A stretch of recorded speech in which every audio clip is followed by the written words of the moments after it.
Assalamualaikum warahmatullahi wabarakatuh. Perkenalkan, nama saya Erliana Rahayu S. Nomor induk mahasiswa 5011900250, Lokal 2I Ekonomi Syariah, Fakultas Ekonomi dan Bisnis Islam, Universitas Islam Negeri Sultan Taha Saifuddin Jambi.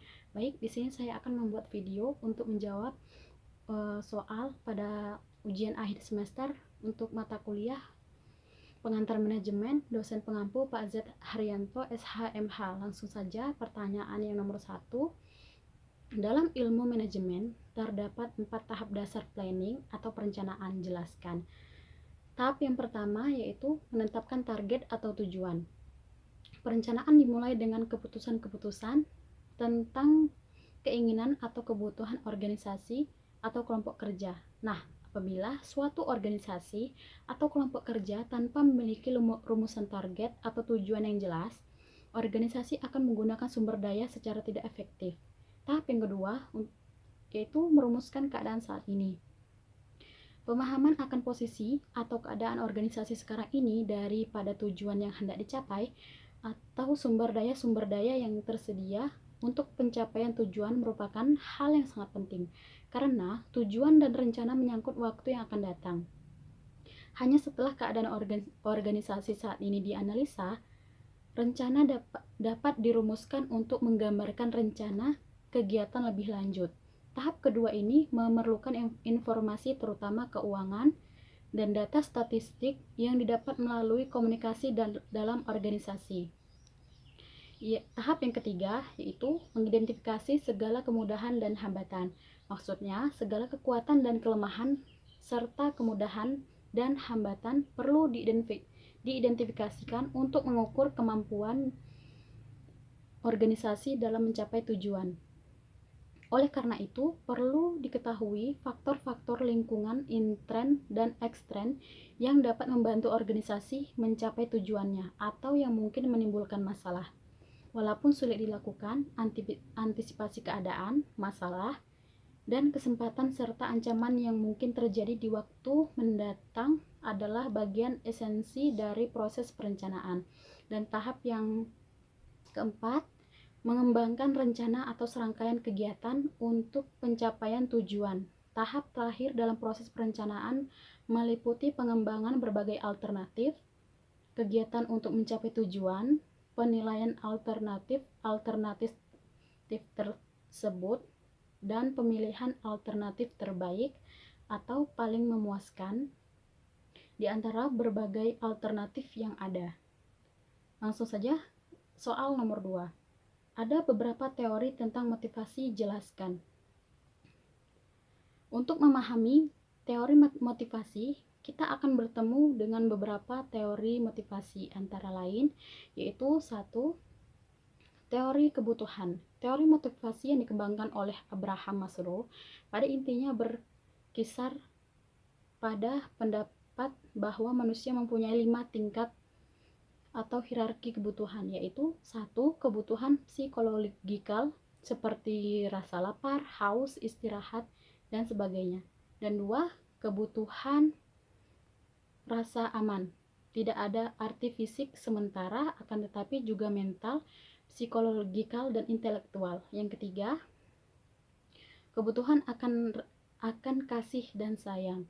Keempat, kebutuhan akan harga diri, berbagai simbol-simbol status. Dan yang terakhir, kelima, aktualisasi diri dalam arti tersedianya kesempatan bagi seseorang untuk mengembangkan potensi yang terdapat dalam dirinya sehingga berubah menjadi kemampuan nyata.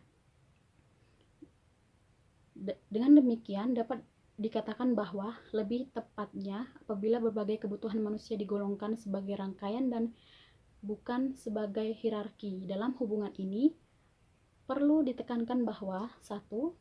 Kebutuhan yang satu saat sudah terpenuhi sangat mungkin akan timbul lagi di waktu yang akan datang. Yang kedua, pemuasan berbagai kebutuhan tertentu, terutama kebutuhan fisik, bisa bergeser dari pendekatan kuantitatif menjadi pendekatan kuantitatif dalam pemuasannya. Yang ketiga, berbagai kebutuhan tersebut tidak akan mencapai titik jenuh dalam arti tibanya suatu kondisi dalam mana seseorang tidak lagi dapat berbuat sesuatu dalam pemenuhan kebutuhan itu.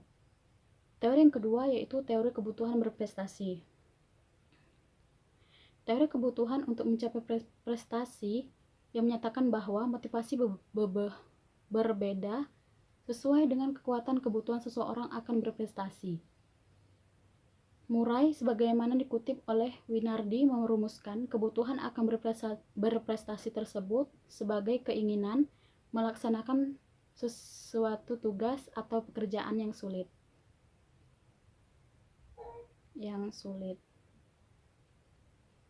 Dan yang ketiga, teori ERG. Teori ini merupakan huruf-huruf pertama dari 3 istilah, yaitu E, kebutuhan akan eksistensi, R, kebutuhan untuk berhubungan dengan pihak lain, dan G, kebutuhan akan pertumbuhan. Jika makna 3 istilah tersebut dialami akan tampak 2 hal penting. Pertama, secara konseptual, terdapat persamaan antara teori dan model yang dikembangkan oleh Maslow dan Aldefer. Tahap kedua, teori Aldefer menekankan bahwa berbagai jenis kebutuhan manusia itu diusahakan pemuasannya secara serentak. Teori yang keempat, teori 2 faktor. Ilmuwan ketiga yang diakui telah memberikan kontribusi yang penting dalam pemahaman motivasi ini.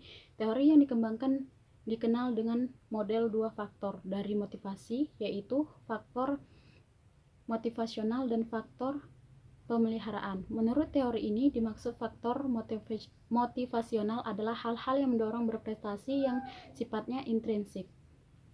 Sedangkan yang dimaksud dengan faktor pemeliharaan adalah faktor-faktor yang sifatnya ekstrinsik, yang berarti sumber dari luar diri yang turut menentukan perilaku seseorang dalam kehidupan seseorang.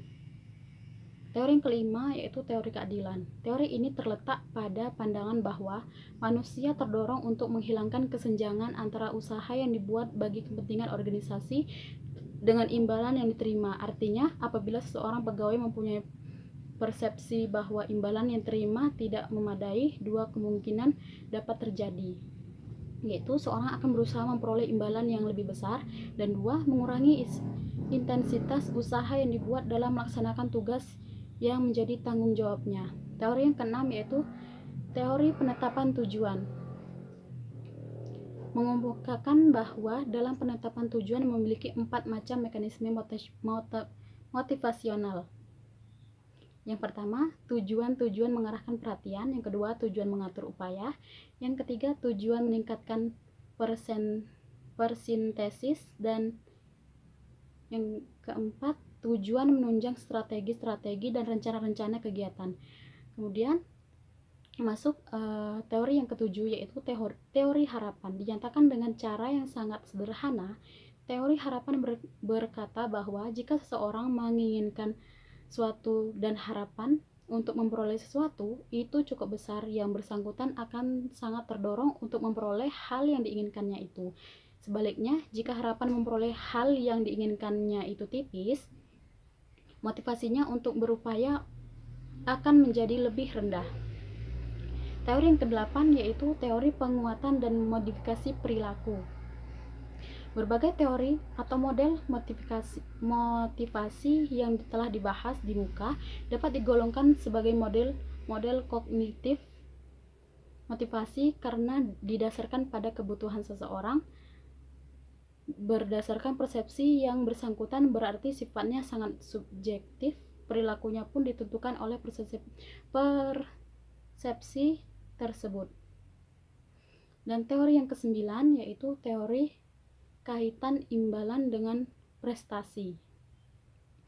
Bertitik tolak pandangan bahwa tidak ada suatu model motivasi yang sempurna, dalam arti masing-masing mempunyai kelebihan dan kekurangan. Para ilmuwan terus-menerus berusaha mencari dan menemukan sistem motivasi yang terbaik, dalam arti menggabungkan berbagai kelebihan model-model tersebut menjadi satu model. Tampaknya terdapat kesepakatan di kalangan para pakar bahwa model tersebut ialah apa yang tercakup dalam teori yang mengaitkan imbalan dan berprestasi seorang individu. Menurut model ini, motivasi seorang individu sangat dipengaruhi oleh berbagai faktor, baik yang bersifat internal maupun eksternal. Termasuk pada faktor internal, yaitu persepsi seseorang mengenai diri sendiri. Dan yang kedua, harga diri. Yang ketiga, harapan pribadi. Yang keempat, kebutuhan. Yang kelima, keinginan. Yang keenam, kepuasan kerja dan prestasi kerja yang dihasilkan. Sedangkan faktor eksternalnya mempengaruhi motivasi seseorang antara lain 1. Jenis dan sifat pekerjaan, 2. Kelompok kerja di mana seseorang bergabung, ketiga, organisasi tempat kerja, keempat, situasi lingkungan pada umumnya, dan yang kelima, sistem imbalan yang berlaku dan cara penerapannya. Baik, saya akan menjawab soal nomor 3, yang mana soalnya pembelajaran berbasis online dipilih sebagai suatu model yang diterapkan pada dunia pendidikan pada masa pandemi COVID-19 yang terjadi akhir-akhir ini. Opini dan argumen yang beragam muncul baik di kalangan pendidik maupun peserta didik terhadap penerapan model ini yang tentu pada pelaksanaannya memiliki kendala-kendala tersendiri pada setiap orang. Jika saudara adalah sebagai seorang pemimpin atau leader pada suatu institut pendidikan, motivasi apa yang bisa saudara berikan dan sampaikan kepada seluruh komponen yang terdapat dalam struktur organisasi kerja saudara demi tercapainya tujuan? Jelaskan dan ilustrasikan motivasi yang dimaksud. Baik, saya akan menjawabnya. Berbicara tentang kepemimpinan organisasi sekolah, kepala sekolah merupakan seseorang yang berada di garda terdepan dalam upaya mencerdaskan bangsa. Kepala sekolah merupakan ujung tombak dalam keberhasilan maju atau tidaknya suatu satuan pendidikan yang ia pimpin. Kepala sekolah memikul tanggung jawab terhadap keamanan dan ketertiban lingkungan sekolah serta warga sekolahnya. Rasa aman dan nyaman ini harus dirasakan oleh guru, siswa, dan orang tua, termasuk dalam hal keamanan dan kenyamanan di masa tanggap darurat COVID-19. Saya mengambil contoh seperti pada guru SDN 7/4 Kota Jambi yang melakukan pembelajaran jarak jauh atau PJJ kepada siswanya dengan tetap menggunakan pembelajaran aktif. Walaupun pembelajaran dilaksanakan di rumah, pembelajaran di SD tersebut oleh sebab itu, saya yakin dengan adanya pengambilan langkah-langkah yang tepat dan organisasi yang baik dengan seluruh pihak sekolah, maka proses pembelajaran dan pengajaran di tengah wabah COVID-19 berjalan lancar. Dengan adanya keputusan yang memasyarakatkan siswa dan guru melakukan pembelajaran di rumah, maka saya sebagai kepala sekolah akan mengambil beberapa langkah sebagai untuk membangun manajemen sekolah yang salah satunya tetap memasukkan unsur pembelajaran aktif atau mikir di tengah pandemi COVID-19, yaitu 1. Mendayagunakan seluruh komponen pendidikan dalam rangka menjamin terlaksananya pembelajaran dengan suasana yang berbeda.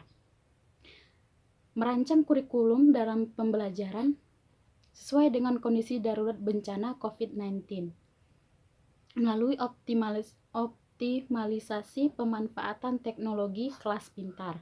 Yang kedua, memberikan semangat dan apresiasi kepada guru, siswa, serta orang tua. Dan yang ketiga, melakukan pelatihan daring secara singkat, mengenal pembelajaran jarak jauh. Yang keempat, mentransformasikan laporan tugas ke dalam bentuk daring untuk dinas pendidikan. Yang kelima, melakukan komunikasi multi arah dalam upaya sterilisasi satuan pendidikan. Wabah yang sedang berlangsung ini sangat memprihatinkan dan tentu saja pihak sekolah harus ikut andil dalam melakukan upaya-upaya pencegahan penyebaran COVID-19. Sekolah mendapatkan bantuan dari instansi terkait untuk melakukan penyemprotan disinfektan di lingkungan sekolah agar sekolah siap digunakan pada waktunya. Baiklah, itulah jawaban untuk ujian akhir semester pada mata kuliah pengantar manajemen. Kurang dan lebihnya saya mohon maaf, saya akhiri. Wassalamualaikum warahmatullahi wabarakatuh.